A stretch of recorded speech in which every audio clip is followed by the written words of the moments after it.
साथियों, अभी first grade के एग्ज़ाम संपन्न हुए हैं। फर्स्ट ग्रेड के एग्ज़ाम, तो फर्स्ट ग्रेड के एग्ज़ाम में जो शैक्षिक परिदृश्य का 10 नंबर के 10 क्वेश्चन आ रहे थे प्रत्येक पेपर में, 20 अंक का शैक्षिक परिदृश्य का पार्ट था। तो उसमें से 10 क्वेश्चन जो जीके जीएस का पेपर होता था, फर्स्ट ग्रेड का जीके जीएस का पेपर, यानी पहला पेपर, फर्स्ट पेपर में 10 क्वेश्चन आ रहे थे शैक्षिक परिदृश्य के।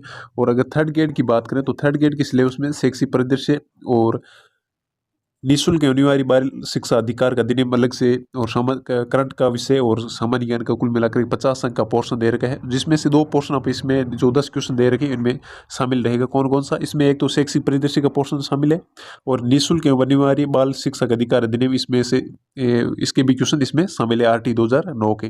तो इसमें अगर अब ये पोर्शन देखें तो थर्ड ग्रेड की दृष्टि से बड़ा इंपॉर्टेंट पोर्शन है।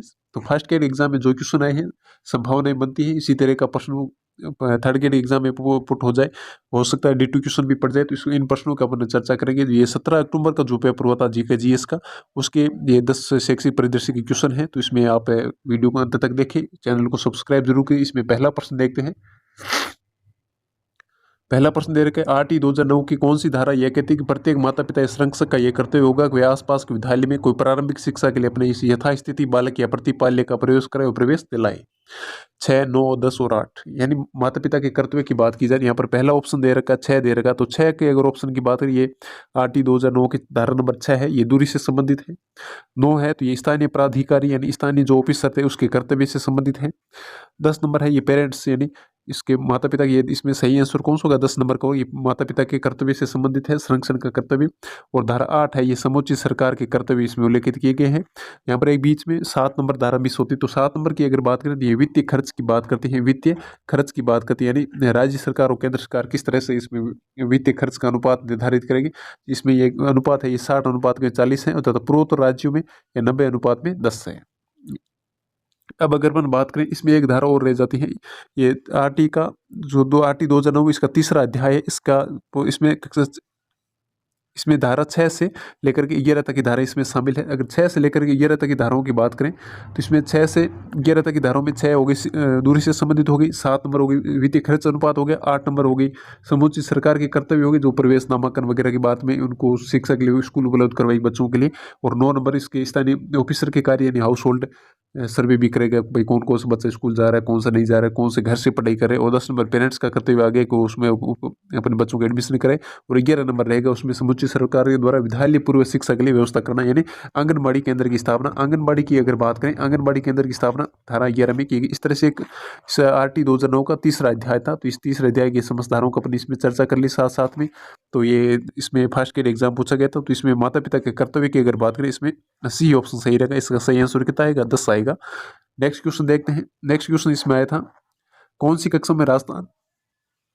कक्षा में पाठ्य पुस्तक के मुद्रण वितरण के लिए राजस्थान पाठ्य पुस्तक मंडल के द्वारा किया जाता है? तो यहाँ पर इसका सही आंसर रहेगा वो B ऑप्शन रहेगा, कक्षा 1 से 12 तक। अगर अपन बात करें Rajasthan state text book board की बात करें, तो इसकी स्थापना की अगर अपन बात करें, 29 दिसंबर 1973 को इसकी पंजीकरण हो गया था। और 1 जनवरी 1974 से अपना कार्य शुरू कर दिया था पुस्तकों को प्रकाशन करने का।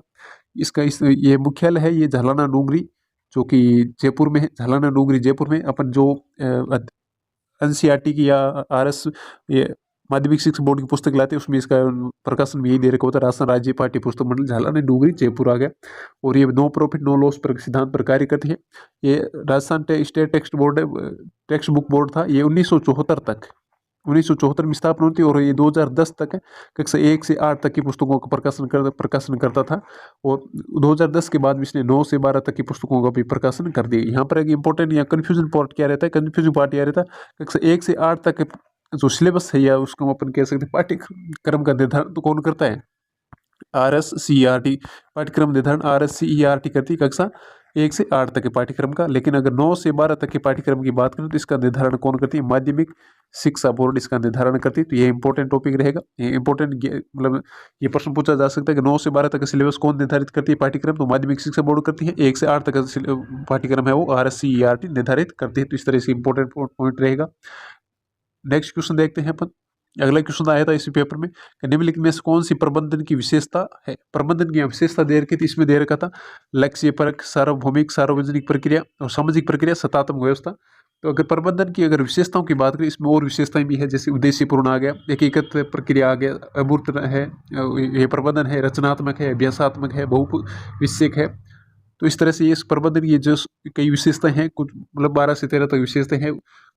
जिस तरह से अपन अगर विकास की विशेषताएं पढ़ते हैं, उसी तरह अधिगम की विशेषताएं पढ़ते हैं, उसी तरह इसकी भी विशेषताएं हैं। लक्ष्यपरक है, सार्वभौमिक है, सामाजिक प्रक्रिया, सत्तात्मक, उद्देश्यपूर्ण, एकीकृत प्रक्रिया, अमूर्त, रचनात्मक, अभ्यास, बहुविषयक। तो इस इन ऑप्शन की दृष्टि अगर अपन देखें तो इसका सही आंसर रहेगा वो अपना इसमें डी ऑप्शन रहेगा। यानी चारों ही इसकी प्रबंधन की विशेषताएं हैं, तो इसका डी ऑप्शन सही रहेगा। नेक्स्ट क्वेश्चन देखते हैं, जो कि फर्स्ट के एग्जाम आया था, वो था निम्नलिखित में से कौन सी समग्र शिक्षा अभियान के अंतर्गत, कौन सी योजना जो इसके अंतर्गत आवर्तित नहीं है, समग्र शिक्षा अभियान के अंतर्गत कौन सी योजना नहीं है, ये प्रश्न पूछा गया था। अब अगर अपन बात करें समग्र शिक्षा अभियान क्या है, तो समग्र शिक्षा अभियान की बात करें तो ये इसकी घोषणा हुई थी 24 मई 2018 को। इसकी घोषणा हुई 2018 को 24 मई को। 1 अप्रैल 2000 घोषणा हुई थी, उसमें वो कहा गया कि 1 अप्रैल 2018 से ये 30 मार्च 2020 तक ये कार्य करेगा, तथा इसको लिए इसका ध्येय वाक्य या इसका आदर्श वाक्य क्या रहेगा, सबको शिक्षा, अच्छी शिक्षा। और इसका संचालन करेगा वो राजस्थान स्कूल शिक्षा परिषद जयपुर के द्वारा इसका संचालन किया जाएगा। और इसके समग्र शिक्षा अभियान था, इसके अंदर तीन योजनाओं को सम्मिलित किया गया। इसमें एक सर्व शिक्षा अभियान को, राष्ट्रीय माध्यमिक शिक्षा अभियान को और शिक्षक शिक्षा को भी शामिल किया गया। इसमें व्यावसायिक शिक्षा इसके अंदर शामिल नहीं थी, तो इसका सही आंसर डी ऑप्शन रहेगा। अब अगर अपन बात करें सर्व शिक्षा अभियान था, तो इसकी नोडल एजेंसी थी वो राजस्थान प्रारंभिक शिक्षा परिषद थी। प्रारंभिक शिक्षा परिषद। और राष्ट्रीय माध्यमिक शिक्षा अभियान था, इसकी नोडल एजेंसी थी राजस्थान माध्यमिक शिक्षा परिषद थी। यानी ये 9 से 12 तक के लिए माध्यमिक शिक्षा अभियान चलता था, और ये सर्व शिक्षा अभियान था ये 1 से 8 तक के लिए चलता था। ये इंपॉर्टेंट डाटा था। इसके साथ साथ अपने इस मतलब टॉपिक से संबंधित अच्छी से जो भी महत्वपूर्ण जानकारी उनकी चर्चा ही कर रहे हैं। तो नेक्स्ट अगर अपन अगला क्वेश्चन देखते हैं, जो कि फर्स्ट ग्रेड एग्जाम आया था, थर्ड ग्रेड ये बहुत इंपॉर्टेंट क्वेश्चन रह जाता है। राजस्थान स्टेट ओपन स्कूल की स्थापना, तो राजस्थान स्टेट ओपन स्कूल की स्थापना 2005 में हुई थी। 21 मार्च 2005 को राजस्थान स्टेट ओपन स्कूल की स्थापना हुई थी। इसका उद्देश्य क्या था, सबके लिए या सभी के तक या सभी तक सबके लिए, आगे सभी तक सबके लिए शिक्षा इसका उद्देश्य था। सभी तक सबके लिए, इसका ये ध्येय वाक्य भी कह सकते हैं, इसका ये उद्देश्य भी था। तो इस तरह से इसमें अगर एडमिशन लेने की मिनिमम एज की बात करें, तो इसमें एडमिशन के लिए 14 या 15 साल की एज मिनिमम एज है। मैक्सिमम एज की इसमें कोई उल्लेख नहीं है, कितनी भी आयु का इसमें एडमिशन लेके 10वीं 12वीं 8वीं तक क्लास को कंप्लीट कर सकता है, 8वीं तक डिग्री ले सकता है। इस तरह से ये माध्यमिक राजस्थान स्टेट ओपन स्कूल की स्थापना 2005 में हुई थी। इसी क्रम में अपने सामने अगला क्वेश्चन दे रखा था, जो कि फर्स्ट ग्रेड एग्जाम आया था। निम्नलिखित में से कौन सा एक शैक्षिक प्रबंधन का मुख्य तत्व नहीं पूछा गया इसमें, तो इसमें दे रखा था नियोजन, संगठन, समन्वय और ध्रुवीकरण। तो इसका सही आंसर होगा ध्रुवीकरण होगा। अब यहाँ पर अपन देखें शैक्षिक प्रबंधन के मुख्य तत्व या उसके अपन क्या की विशेषता की बात करें, तो इसमें नियोजन होता है, संगठन होता है, समन्वय होता है। अगला इसमें आता है निर्देशन भी इसमें शामिल होता है। एक एचएम का 2012 ये पेपर था, उस टाइम उसमें निर्देशन का ऑप्शन दे रखा था, फिर उसमें कोड दे रखा था ABCD ABCB, तो इस तरह से दे रखा था। उसमें 4 ऑप्शन सही थे, तो निर्देशन दे रखा था, नियोजन, संगठन, समन्वय, निर्देशन दे रखा था। इसके अगर आप पूर्व महत्वपूर्ण मुख्य तत्वों की चर्चा करें, तो नियोजन होगा, संगठन होगा, समन्वय होगा, निर्देशन होगा, नियंत्रण होगा, अभिप्रेरित होगा, मोटिवेट, निर्णय लेना इसमें भी शामिल होगा, इसका मुख्य तत्व है। एकीकरण भी इसमें शामिल होगा, नव परिवर्तन यानी नवाचार भी इसमें, नव परिवर्तन इसमें भी शामिल होगा, यानी नवाचार भी इसमें शामिल होगा। इस तरह से शैक्षिक प्रबंधन के क्या है मुख्य तत्व है, तो इसका सही आंसर होगा डी, ध्रुवीकरण होगा, जो कि मुख्य तत्व नहीं है शैक्षिक प्रबंधन का। तो ये इस तरह के नेक्स्ट क्वेश्चन देखते हैं, ये क्वेश्चन इसका डी ऑप्शन सही रहेगा। अगला क्वेश्चन दे रखा, कौन सी दिनांक या वर्ष को निःशुल्क और अनिवार्य बाल शिक्षक अधिकार अधिनियम 2009 को लागू किया था। RT 2009 की अगर अपन बात करें, RT 2009, तो RT 2009 को 1 अप्रैल 2010 को लागू किया गया था। इसके अंदर अपन अगर बात करें, तो इसमें धारा 29 में दे रखा है राज्य इसमें संशोधन करके लागू कर सकता है। तो राजस्थान में इसको राजस्थान निःशुल्क अनिवार्य बाल शिक्षक अधिकार अधिनियम 2011 के नाम से इसको लागू किया गया था। और इसको लागू कब किया गया था, 1 अप्रैल 2011 को। राष्ट्रीय स्तर पर 1 अप्रैल 2010 को लागू किया गया था। राजस्थान में 1 अप्रैल 2011 को इसको लागू किया गया था। 1 अप्रैल 2011 को इसका नाम भी किया था 2011 था, राष्ट्रीय राजस्थान निःशुल्क अनिवार्य बाल शिक्षक अधिकार अधिनियम 2011। और इसमें अगर अपन बात करें, इसमें 7 अध्याय हैं, 39 इसमें धाराएं हैं, तथा 1 इसमें अनुसूची शामिल है। तो ये महत्वपूर्ण है। इसमें अध्याय 7 इंपॉर्टेंट है, 39 इसमें धाराएं हैं और एक अनुसूची इसमें, तो यह याद रखने योग्य है, इंपॉर्टेंट फैक्ट है। नेक्स्ट क्वेश्चन देखते हैं जो कि शैक्षिक परिदृश्य से संबंधित था और इस पेपर में आया था, तो वो कौन सा था कि RSCERT का कौन सा अनुभाग डाइट फैकल्टी के लिए सेवारत प्रशिक्षण कार्यक्रम, डाइट फैकल्टी के लिए, यहाँ पर दे रखा है डाइट फैकल्टी के लिए सेवारत प्रशिक्षण कार्यक्रम का आयोजन करता है। तो अपन यहाँ पर अगर देखें RSCERT इसके 6 अनुभाग हैं। कितने अनुभाग है? 6 अनुभाग, कुल अनुभाग। इसमें शैक्षिक आयोजन एवं प्रशासन अनुभाग है, शैक्षिक अनुसंधान प्रसार सेवा अनुभाग है, शिक्षक शिक्षा अनुभाग है और शिक्षक प्रौद्योगिकी अनुभाग है। और एक अगला अनुभाग आता है पाठ्य चर्चा, पाठ्य पुस्तक सामग्री निर्माण मूल्यांकन अनुभाग आ गया। और 6 नंबर अनुभाग आता है सर्वांगीण विकास एवं सामाजिक न्याय प्रभाग आ गया या न्याय अनुभाग आ गया। तो इस तरह स्कूल के थे इसके 6 अनुभाग है। इसमें अगर अपन देखें तो यहाँ पर अगर शैक्षिक प्रौद्योगिकी अनुभाग है, इसका मुख्यालय तो कहाँ पर आ गया? अजमेर में आ गया। शैक्षिक प्रौद्योगिकी अनुभाग का मुख्यालय अजमेर है। बाकी जो 5 अनुभाग है उनका मुख्यालय कहाँ पर आ जाएगा? उदयपुर में इनका मुख्यालय आ जाएगा। और इस प्रश्न के अनुसार जो देर का डाइट के फैकल्टी के लिए सेवारत प्रशिक्षण कार्यक्रम का आयोजन कौन सा अनुभाग करता है? तो इसका सही आंसर होगा शिक्षक शिक्षा अनुभाग था। ये इसका डाइट की जो कि फैकल्टी है उसको सेवारत प्रशिक्षण पर कार्यक्रम का आयोजन करता है। तो इसका सी ऑप्शन सही रहेगा, शिक्षक शिक्षा अनुभाग। तो ये थर्ड के लिए बहुत इंपॉर्टेंट है। और जो कि ये RSCERT से अनुभाग से संबंधित अगर प्रश्न पूछेगा तो इसमें सबसे इंपॉर्टेंट क्वेश्चन ये रहेगा। इस तरह का क्वेश्चन थर्ड ग्रेड के लिए बन सकता है, तो इसको आप एक बार जरूर नोटिस कीजिएगा।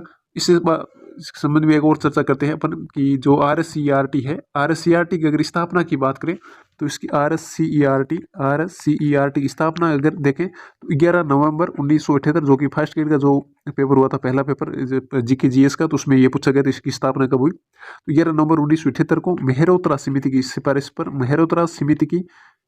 पर SIERT के नाम से इसकी स्थापना हुई थी।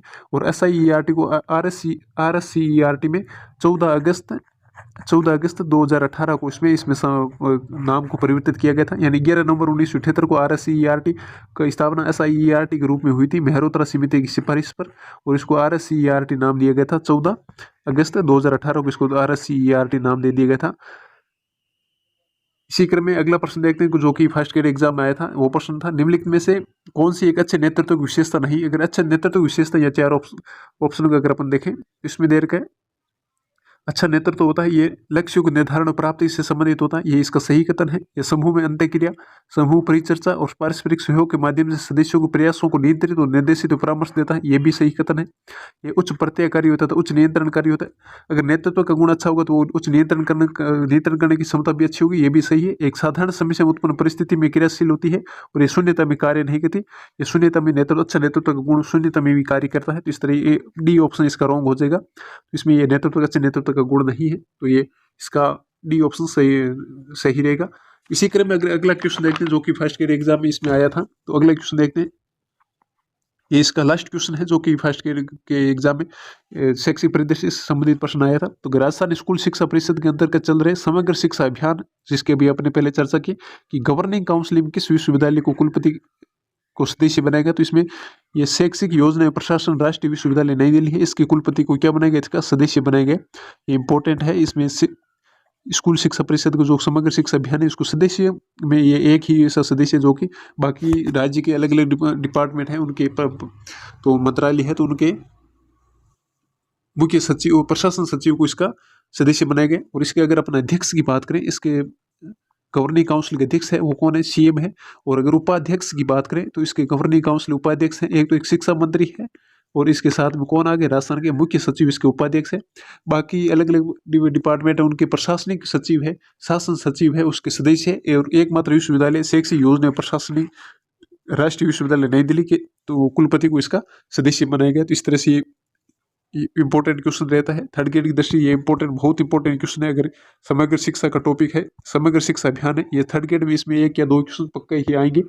1-2 क्वेश्चन तो मिनिमम माने ही है इसमें 10 में से। तो इस तरह से अपने शैक्षिक परिदृश्य जो कि फर्स्ट ग्रेड के पेपर में 17 अक्टूबर को जो पेपर हुआ था, उसमें जो शैक्षिक परिदृश्य की क्वेश्चन आए थे 10, उनकी अपन ने चर्चा की। उम्मीद है आपको वीडियो पसंद आया होगा। वीडियो को लाइक करें, वीडियो को अपने दोस्तों के साथ शेयर करें, चैनल को सब्सक्राइब जरूर करें। हमारे PDF पाने के लिए हमारे टेलीग्राम चैनल GK BL शरण को आप जरूर ज्वाइन करें। Thank you.